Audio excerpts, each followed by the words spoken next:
Okay, so hello my dear students, and welcome to another discussion for accounting for derivatives and hedging foreign currency transactions. So in this video, we shall be discussing another type of derivatives or another type of hedging instrument in order to hedge this exposed asset or liability position, firm commitment, and highly probable forecasted transaction. Okay, so kasi in the previous videos we have used forward contracts as a hedging instrument, as a derivative to hedge those hedge items. Okay, but for now we shall be focusing on the option contract. Okay, so what is an option contract? So an option contract gives the holder the option of buying or selling currency units at a future date at the contracted strike price. Okay, so an option gives the holder the right but not the obligation to trade the foreign currency in the near future.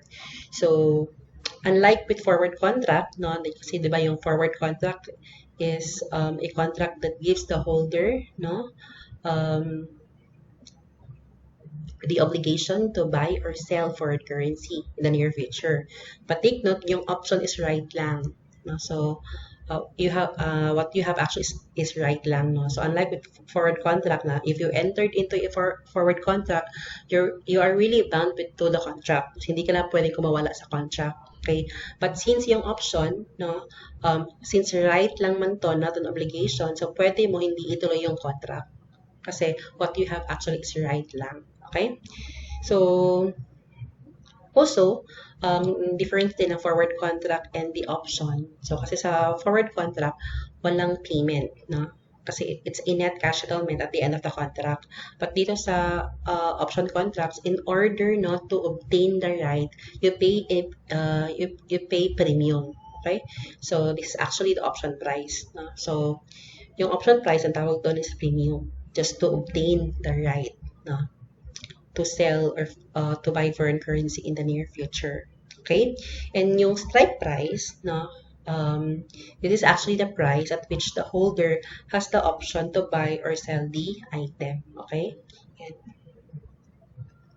so there are two type of options. We have a put option and a call option. So when we say put option, it allows for the sale of foreign currency by the option holder. Okay, and also yung call option naman, it allows for the purchase of foreign currency by the option holder. So kumbaga kung sa forward contract, itong put option para siyang forward contract to sell foreign currency. But in option contracts, in options, it actually a put option. So kung sa forward contract naman is forward contract to buy foreign currency.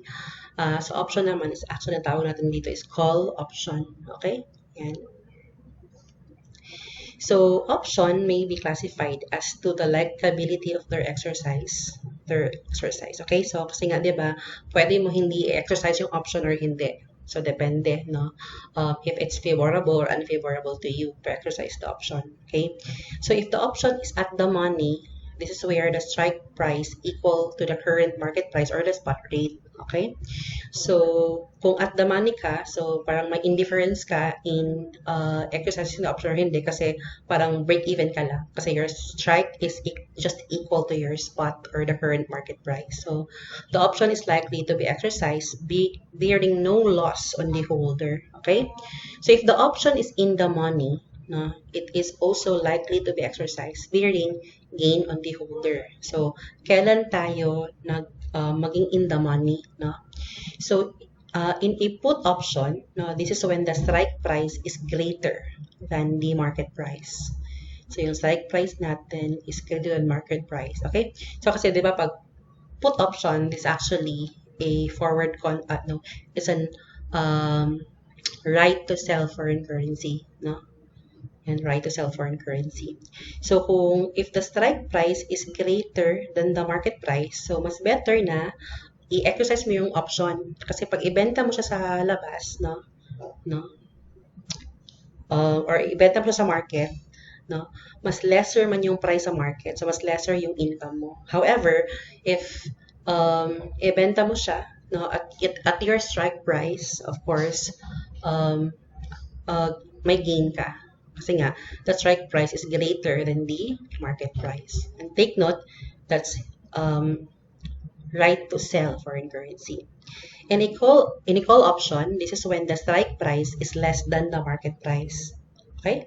The strike price less than the market price. So kung, di ba, pag call option, this is right to purchase foreign currency. Okay? So kung, if the strike price is less than the market price, of course, or the market price is greater than the strike price, so of course, um, instead of buying no, a foreign currency sa market, which is mas taas yung presyo, okay, you'll exercise na lang the option kasi mas lesser yung price. Okay? Yan siya. So, if out of the money, the option is likely not to be exercised since it would bring losses to the holder. Okay? So, pag in the money, no, so, dapat i-exercise yung option. Pag out of the money, you are likely not to exercise since it would bring losses to the holder. So, you have here the summary, no? And the summary of the likability of, na pag-i-exercise natin yung option. So, pag call option or right to sell, right to buy foreign currency, so if the spot is just equal to your strike, okay, that's at the money, diba? Okay. So, if the spot is greater than the strike, okay, this is in the money. So, as we've said kanina, mas better na i-exercise mo yung option kasi lesser yung price rather than bili ka ng foreign currency sa market, which is mas malaki yung price sa market price. Okay? So, if the spot is lesser than the strike, no, this is out of the money. So, mas better na hindi mo exercise yung option. Kasi, mas better na sa market ka magbili ng foreign currency kasi mas lesser yung price rather than exercising the option na mas malaki yung strike price. Okay? So, we have also here put or sell option. So, if the spot is greater than the strike or spot is equal to the strike, okay, this is at the money, okay? So, kasi nga equal lang yung spot at strike. So, however, if the spot is greater than the strike, this is out of the money, no? So, mas better na magbenta ka ng foreign currency sa market kaysa sa exercise mo yung option, di ba? Okay, kasi mas lesser lang yung strike price. Yung in the money naman siya if the spot is lesser than the strike. Okay? Kasi if sa market mo ibenta, of course, you have mas lesser yung market price. So, mas better na ibenta mo siya or exercise mo yung option kasi the strike price is greater than the market price. Okay? Yan siya. So, the option contract is the hedging instrument. Okay? The hedging instrument. Okay? It is not affected by the changes in the forward rate. No? Since its value depends on its current fair value. Now, the fair value of the option contract is divided into two. We have the intrinsic value of the option and the time value of the option. So, yung intrinsic value, this is the difference between the current market price and the option price or the strike price of the hedge item. Okay? Or market values or spot rate versus the strike price. Okay? Yung time value of the option naman, this is the difference between the option's market price or fair value less intrinsic value. Okay? So, the fair value of the option so, kumbaga, yung time value of the option is just the residual value. No? You'll first determine the intrinsic value, then fair value less the intrinsic value. If there is an intrinsic value, then that's the time value of the option. Okay? So, ito yung format, no? Kasi, in split accounting, you need to split the intrinsic value and the time value of the option. Okay? So, later on, we'll discuss yung difference ng split accounting and non-split accounting. But, the total fair value of the option, no? Shall be divided into intrinsic value, no, and the time value. To get the time value, diba, is the fair value of the option less intrinsic value. You have your time value. So, yung total gains and losses naman, no, So kasi, 'di ba, nag-change yung fair value ng option. So nag-change din yung value ng time intrinsic value and time value ng option. So the total gains or losses, ma-divide mo din siya, no, or the total change in the fair value of the option, ma-split mo din siya into the um, intrinsic value, change in intrinsic value, and change in time value. Okay? So there is only intrinsic value if the option is in the money. Okay? So otherwise, it shall be zero. Okay? So kasi 'di ba, pag in the money tayo, it is likely that we exercise the option. So therefore, may fair value ng option. Kasi pag walang fair value yung option, of course, it's normally out of the money. So, at the inception date or the date na nag-enter ka into option contract, no, the fair value, diba, shall be divided into, if split mo siya into intrinsic value and time value, so, you'll first determine if it's in the money, at the money, or out of the money. Kasi pag it's in the money, mas-split mo siya into time value, and then you'll first determine the intrinsic value, then residual lang si time value. However, if it's out of the money or at the money, no, the entire premium, no, or the entire fair value shall be the time value, no? Yan. So at the settlement date, the intrinsic value should always match the fair value of the option. So resulting a zero to time value gain, resulting to a time value gains or losses. So at the inception date, no, dapat zero na yung time value. So dapat yung fair value of the option should equal to the intrinsic value of the option. So take note na at settlement date, zero na yung time value. Okay. The intrinsic value is computed by multiplying the notional amount, the amount of the foreign currency by the difference of the strike price and the market price per item. Okay, so pag-compute mo sa intrinsic value is the difference of the strike price and the market price times the notional amount, which is in this case a number of foreign currency. Okay. So the change in the fair value is the total gains and losses on the hedging instrument, no, to be recorded in profit or loss if the fair value hedge, if it's fair value hedge or other comprehensive income, diba, if cash flow hedge, if the company is non-split accounting. So pag non-split accounting, you don't need to determine, split the fair value of the option into intrinsic value and then time value, kasi the total gains or losses or change sa fair value ng option is of course to be recorded lang naman in profit or loss yung total if fair value hedge, and yung total naman na gain or losses or change ng fair value ng option shall be taken into other comprehensive income if it's cash flow hedge. Okay. So in fair value hedges, both the effective and ineffective portion of the gains and losses go to profit or loss. Okay?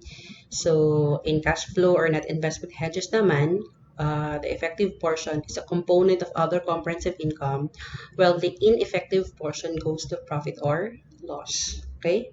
Yan. Pag split accounting tayo, then fair value hedge,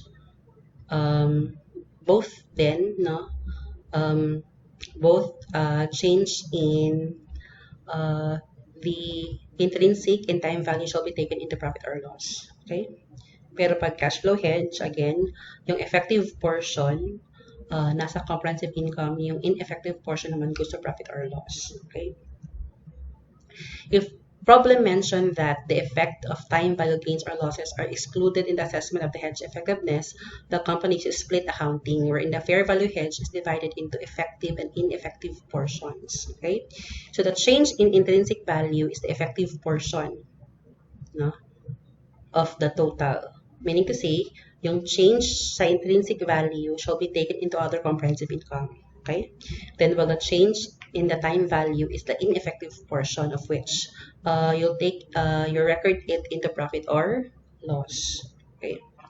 So the forex gain loss on the income statement from the hedging activity in this case is equal to the time value gains or losses, since the effective portion goes to other comprehensive income. So again, yung change in time value shall be taken into profit or loss, and then yung change in intrinsic value shall be taken into other comprehensive income. Okay, so the effective portion is among the components of other comprehensive income that gets transferred to profit or loss. Okay, so as you remember in our discussion in cash flow hedge, diba? Sa cash flow hedge, diba yung cumulative gains and losses na nasa other comprehensive income, okay? Nasa other comprehensive income shall either be adjusted to the initial carrying amount of the asset if it's a non-financial asset or liability, or pwede siya ma-reclassify to profit or loss the moment that the hedge item affects the profit or loss, or the amount is transferred if the asset is purchased, is sold, or depreciated, whichever is applicable, diba? So if it's inventory, so yung other comprehensive income, it transfer most profit or loss if sold, no? The purchase asset is sold, or if it's in property, plant, and equipment, then transfer lang yung other comprehensive income or ma-classify to profit or loss if ma-depreciate na yung property. Okay? So we'll have here some illustrations on using options as our hedging instrument, and we'll discuss some hedge item also. Okay, so first we'll discuss options used as in hedging exposed liability. Okay, so on December 1, 2014, Judge Company paid cash to purchase 90-day at the money call option for 50,000 Thailand baht. Okay, the option's purpose is to protect an exposed liability of 50,000 Thailand baht relating to an inventory purchase on December 1, 2014 and to be paid on March 1, 2015. Okay, so we have exposed liability. Okay, so we have here this the spot or market price on December 1, December 31, and March 1, 2015, the settlement date. And the strike price is 1.2. Okay, the strike price is 1.2. Okay, so in the fair value for option, we have 300 on December 1. So this is actually amount na gibayad mo. No? So yung fair value ng option at the date of transaction is actually the amount na gibayaran mo to obtain the right. And then we have 4.2 on December 31 and then 3.5 on March 1, 2015. Okay? So since this is the fair value hedge, so di mo natin i-discuss yung pag-split into intrinsic value and time value, since both naman change in the intrinsic value, time value shall be taken into profit or loss. Okay, so first, as our hedge items, we will debit inventory, credit accounts payable, okay, at the spot rate at the transaction date. So we have 50,000 times 1.2, we have 60,000. Also, to record the option, you'll debit investment in foreign currency call option, credit cash for 300. Okay. On December 31 naman, of course, you'll take into consideration the changes in the fair value of the option for the hedge instrument, and then for the hedge item, you'll take it into consideration the change in the market price or the spot rate. So since nag-increase ng fair value ng option, diba? Kasi nga then, it's still in the money, in the money siya. Kasi spot is greater than the strike. So in the money siya, and this is call option, diba? So i-take into consideration lang natin is the change in the market price or the fair value of the option. So you have here 4.2 less 300, you have a gain of 3.9. So you debit investment in foreign currency call option, credit foreign currency transaction gain for 3,900. Okay, so for hedge items, it's exposed liability ito. So pag mag-increase, that means loss. So, 1.28 less 1.2 times 50,000 Thailand baht, okay? So you have 4,000 na loss. You'll debit foreign currency transaction loss, credit accounts payable for 4,000. Okay? Next, on the settlement date, no? Okay, so you take note na decrease ang value ng option, di ba? So, we have a loss. Okay? Okay, so may loss tayo na 700 pesos. So, 4,2 less 3,5. Yan. Yan. So, debit foreign currency transaction loss, credit investment call option for 700. Okay? So, since in demand din ito, so you'll exercise the option, di ba? Kasi spot is greater than the strike. So, i-exercise mo talaga yung option. Then, for hedge item, we have take note na nag-decrease siya. So, nag-decrease and we have exposed liability. That means gain. So, we have 1.27 less 1.28 less 1.27 times 50,000.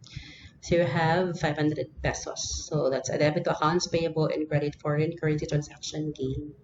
So, since diba, this is fair value hedge, so both the gains or losses on the hedge item and hedge instrument shall be taken into profit or loss. Yan. Then, we'll record na no the receipt, no? The receipt of the company for the fair value of the call option. Okay, so sa debit to cash credit investment in foreign currency call option, the record, the recognition and at call option or realization of call option. Okay. Then that's a debit to cash credit investment in foreign currency call option at 3.5. Okay. And then for our hedge item, of course, we'll pay na the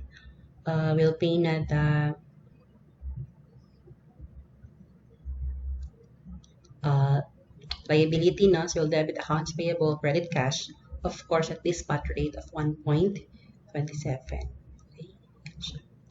So that's how you record no, the hedge item and hedge instrument no, in an exposed liability using option as our hedging instrument. Okay, so next we have fair value of our recognized asset or fair value hedge of our recognized asset. Then we have put option. We have put option naman. Okay. So we have here on December 15, 2014, ABC company sold goods to a Japanese firm for 1 million yen. So ABC company was concerned about the fluctuation in the Japanese yen. So on this date, purchase a foreign currency put option, diba? So to sell 1 million yen at 0.47 on January 15, 2015. Okay, so our hedge item here is the exposed asset possession, and our hedging instrument here is actually the put option.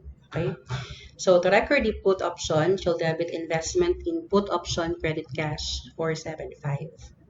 It's actually the fair value of the option or yun yung premium mo, no? 75. Then of course, to record the sale, no, on December 15, you'll debit accounts receivable credit sale at this spot rate, which is 1 million. This is actually 1 million times 0.48. You have 480,000. Okay. Next would be on December 31, i-consider natin yung changes in the fair value of the option for the hedge instrument and changes in the spot rate for the hedge item. So you take note that nagbaba ang value, no? Nagbaba ang value ng option to 5,000. So loss is actually a loss. So debit foreign currency transaction loss at 2.5 and credit investment in foreign currency put option for 2.5. Okay? And then for our hedge item naman, so take note na nag-increase and our hedge item device accounts receivable or exposed asset. So pag mag-increase, that means gain. So you'll debit accounts receivable, credit foreign currency transaction gain for 10,000 kasi nag-increase. Again, that's 0.49 less 0.48 times the 1 million, the number of foreign currency. Okay, so on January 15, no, our settlement date, no?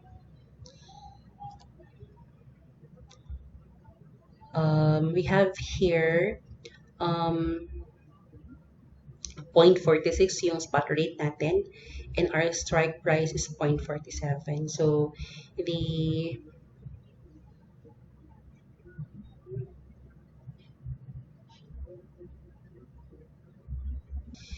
so since the spot is lesser than the strike, so therefore, we should exercise the option. Kasi favorable man sa ating part, di ba? So, then nag-increase din yung fair value ng option, which is nag-increase siya ng 5,000. Okay? So,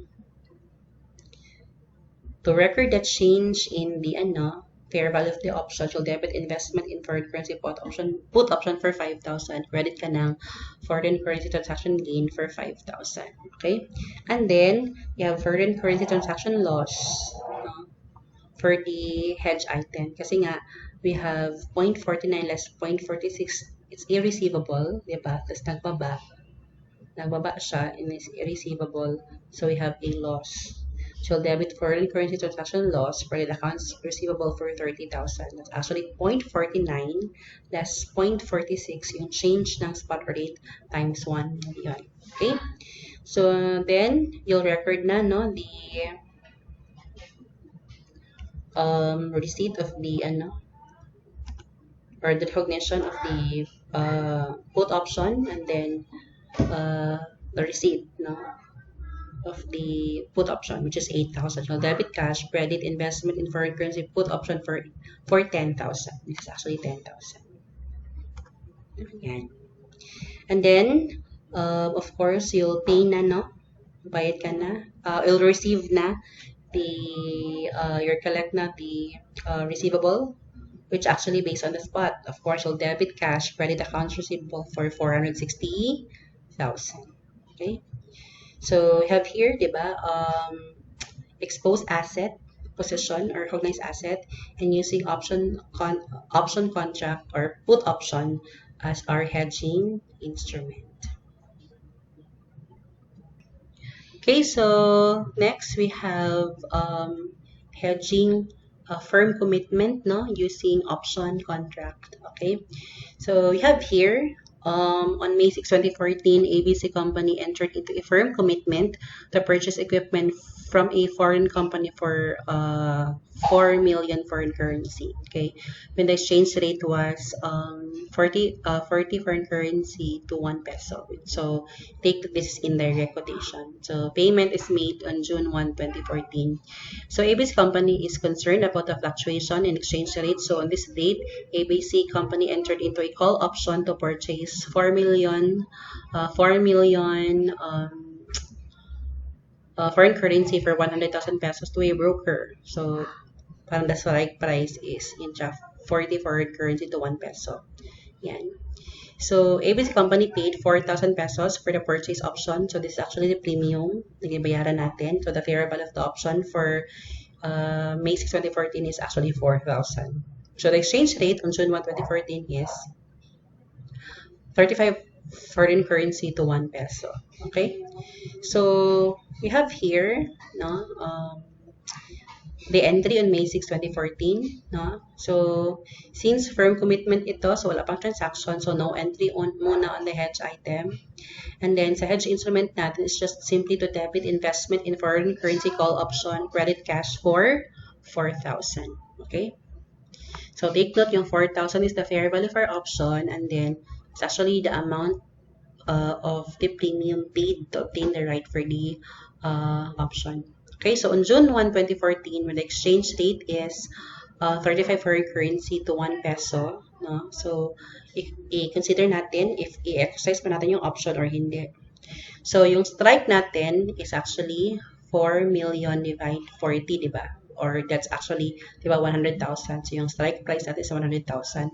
But yung spot, the value in peso based on spot rate is actually 4 million divided 35. Take note, this is indirect. So to get the peso amount, you'll divide 4 million by exchange rate, which is 35. So you have 114,286. So do you ano ba i-consider ba natin na exercise yung option o hindi?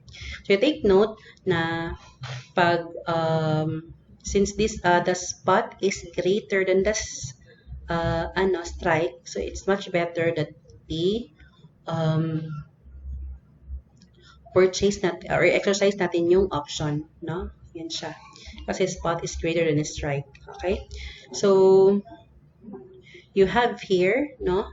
14,286. Yung difference niya is actually the fair value of our option. No? Since we'll consider naman the increase, no? The increase in the option. So, you have 14,286 less 4,000. Yung i-consider natin na gain, no? Or foreign currency transaction gain. Okay? So debit investment and foreign currency call option for the increase, 10,286 credit foreign currency transaction gain for 10,286.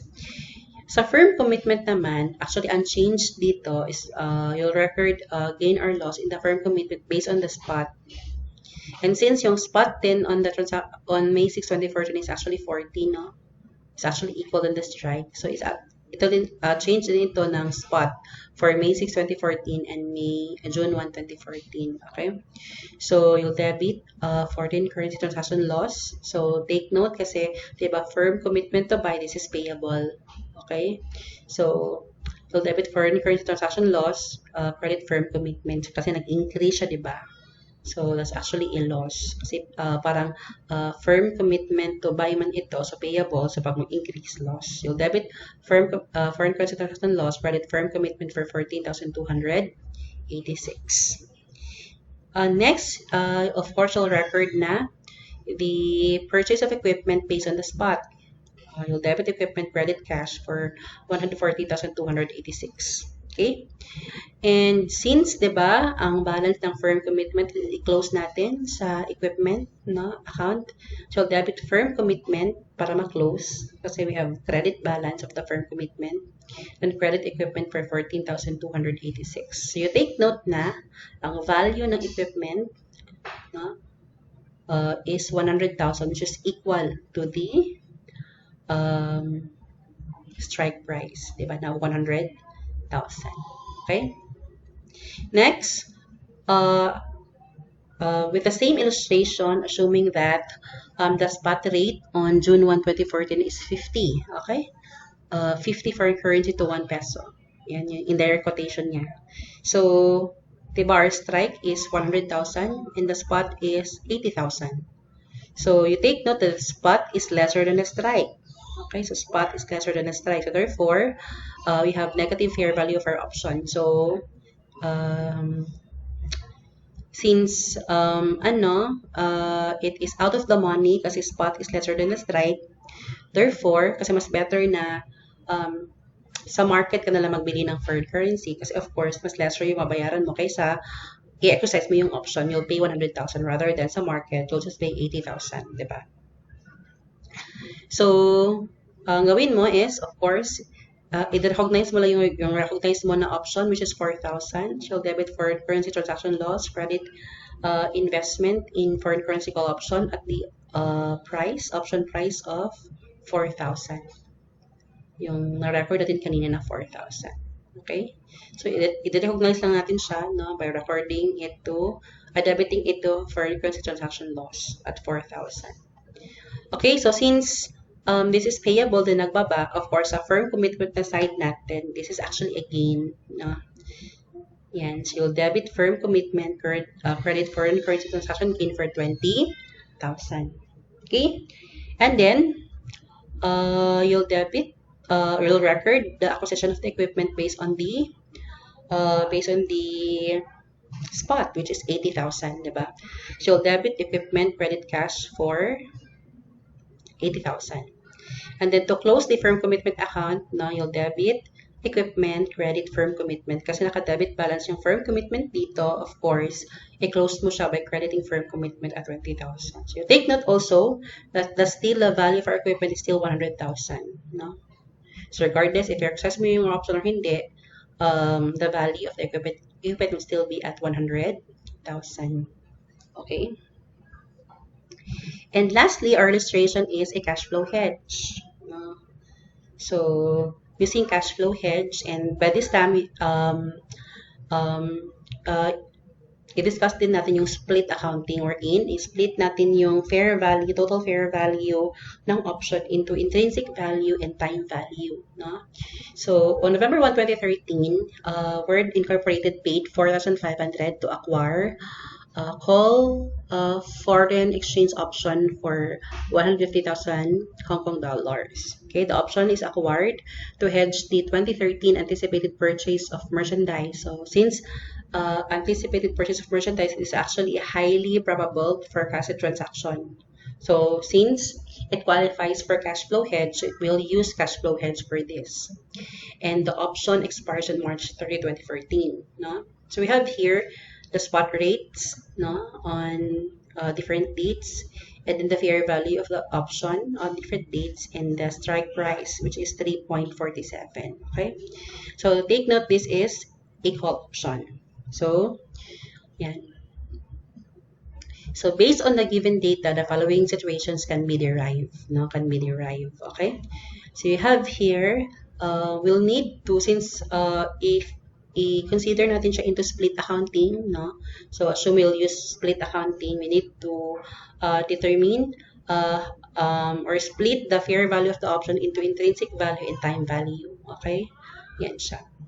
Kasi 'di ba, yung changes in the intrinsic value is actually the effective portion, and its change shall be taken into other comprehensive income. And then the change in time value, this is the ineffective portion, no? And we shall take it into profit or loss. Okay. So on November 1, 2013, we had the fair value of our option 4/5, which is actually equal to our premium na gibayaran na 4/5. Okay. So then you'll consider then if on November 1 we have in the money, at the money, or ano ba, or out of the money. So since the spot is greater than the strike, so this is in the money. So i-split natin siya into intrinsic value and time value. So again, if it so happened that it's out of the money or at the money, the entire 4/5 shall be taken into considered as time value, walang intrinsic value. Okay? Again, pag out of the money and at the money siya on November 1, 2013, the entire 4/5 shall be time value component lang, walang intrinsic value. Since this is in the money, so yung difference ng yung fair value ng put option shall be i-allocate natin into intrinsic value and time value. So again, una na to kuhaon, we'll first determine intrinsic value. Then residual amount na lang si time value. Again, how do you determine intrinsic value? Intrinsic value is a difference between the spot and the strike. Okay, so 3.48 less 3.47, no? 3.48 less 3.47 times the number of foreign currency, which is 150,000. No? So we have 1/5. 3.47 less 3.48 less 3.47 times 150,000, you have 1/5. So since the fair value of our put option is 4/5, actually fair value for our call option, this is call option. Fair value for our call option is actually fair value for call option is 4/5. So therefore, yung intrinsic value natin is 1/5. Yung time value natin is 3,000. This is actually residual value. So 4/5 less 1/5, we have 3,000. Okay? Yan. On December 31, 2030 naman, no, we have still it's in the money, no? Yan siya. Then we have fair value for call option of 5/5. Then determine natin muna yung intrinsic value. We have 3.49 less 3.47. Okay? 3.49 less 3.47 times number of foreign currency na 150,000, you'll have 3,000. So 3,000 yung intrinsic value mo. Since the total fair value is 5/5, so 5/5 less 3,000 na intrinsic value, you have time value of 2/5. Okay? you have time value of 25. And then on the settlement date, no, on March 30, 2014, okay, you have, of course, ang time value mo dapat 0 na. So, dapat always yan siya na settlement date na the time value is 0. So, you have the entire fair value of the option as intrinsic value na. Okay? Yan siya. So, what are the journal entries for this? So, since this is a forecasted transaction, so walang entry, no? For the hedge item. And then sa hedge instrument naman, yung record lang natin yung call option. Of course, so debit, call option, credit cash per 4-5. Okay? And then, for December 31, 2013, we have still no entry for the hedge item kasi wala pang transaction. This is actually forecasted transaction lang. So, walang entry muna for the hedge item. And then, for the hedging instrument, of course, you take note, di ba? Yung total change ng fair value is 1.5. Okay? Total change ng fair value is 1.5. Okay? 1,000. Okay, 1,000 naman. 1,000. Okay, so the total change, no, ng call option is 1,000. So, debit investment in foreign currency call option at 1,000. Okay? Then, consider natin yung change. So, di ba? Ang change ng intrinsic value is 1.5. Okay? So, since nag-increase man siya, so that's a gain. So, ang change in time value is 500. So, nag-decrease man siya, that means loss. So, again, diba, changes in intrinsic value is nasa other comprehensive income and change in time value is nasa profit or loss. So, you'll debit foreign currency transaction loss of which nasa PNL, which is 500, and OCI exchange gain or loss per 1.5 for the change in intrinsic value. Okay? On March 30, 2014, of course, consider natin yung changes naman, no, na call option. So, you take note na yung call option, yung total change niya is 1.5, no? From 5.5 naging 6,000, okay? Yung 5.5 naging, okay, nag-change siya ng 500, sorry. Nag-change siya ng 500. Being 5.5 naging 6,000. So, change siya ng 500. Okay? But you take note na ang intrinsic value nag-increase siya by 3,000. Okay? So, you have OCI exchange gain or loss for 3,000. Okay? And then, yung time value natin nag-decrease ng 2.5. Okay?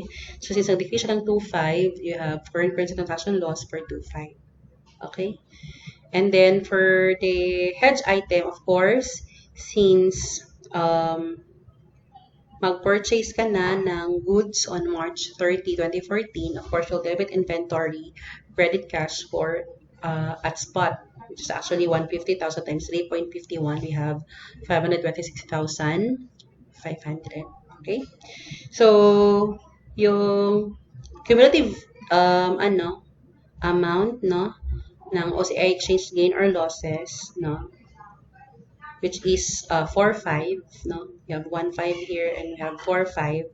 So, pwede mo siya i-adjust sa carrying amount ng inventory natin or i-recognize lang siya or reclassify to profit or loss the moment na yung merchandise is sold. Okay? Yan. So, that ends with our discussion for option contracts, no? And thank you for listening.